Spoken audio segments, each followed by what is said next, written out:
can make him pay for that. A guy like Regis Prograis can make him pay for that. A guy like Josh Taylor can make him pay for that.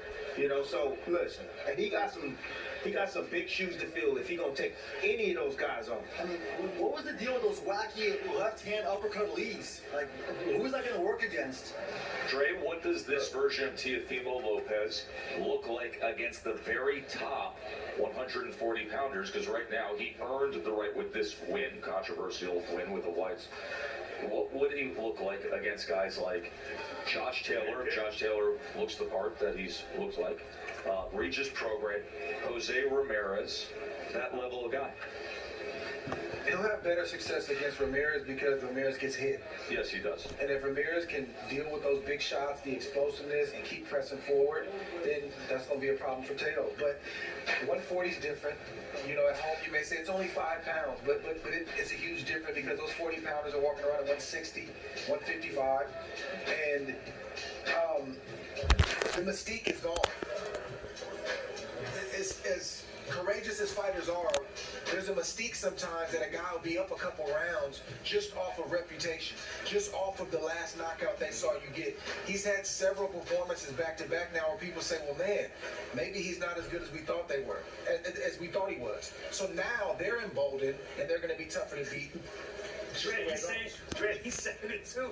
And he's saying it. He's saying it too. That was an extraordinary moment. It wasn't it? Where he asked, do I still have it? I mean, that's part of what draws us to Teofimo is this question of the self and the psychodrama. But if he doesn't believe in himself and he's not quite listening to his father, where does he go? He has the technical flaws. Those are there. He also has the talent to fix them if he makes up his mind. And Bernard, that's a lot of the reaction that we're seeing in the boxing Twitterverse, which, as you know, with decisions like this and results and kind of night that a star headliner has, you're going to get a spike in the boxing Twitterverse. I'm just scanning it. I mean, a guy like Steve Kim saying, hey, regardless of the decision, I do think it was close, but it feels like a loss for Teofimo Lopez. It feels like a loss. The fact that this building was quiet. I think that speaks volumes. And more importantly, when you think about it, his words were, he was not a good dance partner. He didn't stand there.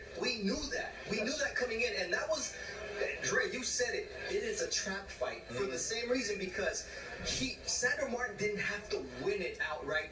He just had to do enough to make sure Teofimo didn't look great, and he was going to be questioned. He did beyond that because he did drop him, and I think the valor that he showed fighting through that broken nose, and the fact that he told us, my two big advantages are my heart and my mind, and it proved to be correct 100% tonight against Teofimo. 3 weeks notice. The Lopez's were telling us this was a good thing because they didn't want Jose Pedraza. They wanted someone more substantial, right? Now they got him. Coming off the Mikey Garcia win. Well, you got what you want. Now you're going to say, man, that don't work out. That's right. That don't work out.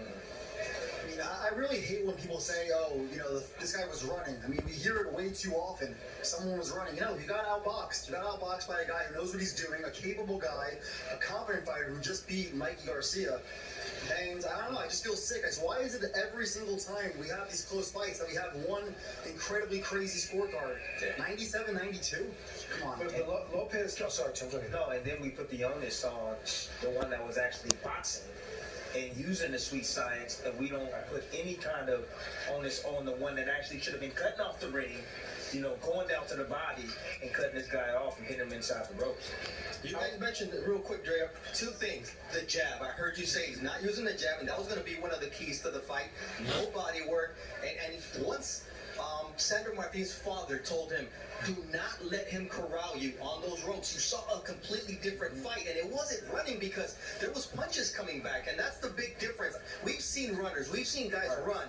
This was not running. It's, let me tap you with one shot, and then I'm going to move out of the way. And his father was actually imploring him to not only throw that right, which was landing on Teofimo, but to follow it with the body shot. And that's maybe what made it seem like he was moving too much, is there was no follow-up work, but there was no follow-up work from either. Okay, you guys ready for a little rapid fire on the rest of our evening here? Because we're going to be talking about Teofimo. Of course you can, Dre. You're the whole thing. Thank you. Sorry, Timmy. First ballot, though.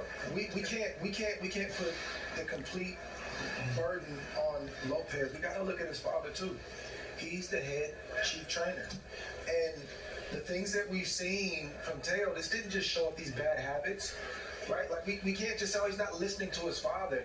We need to see improvement. Just like we're asking these young guys to improve, fight in and fight out, that goes for champions too. You need to be improving because you're facing different styles.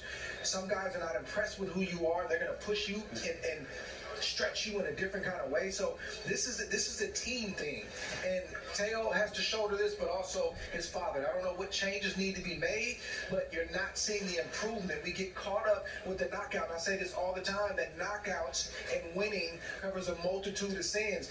We overlook the flaws and not using the jab and loading up with big shots until you run into a guy like Sandro Martinez. I hear you. I got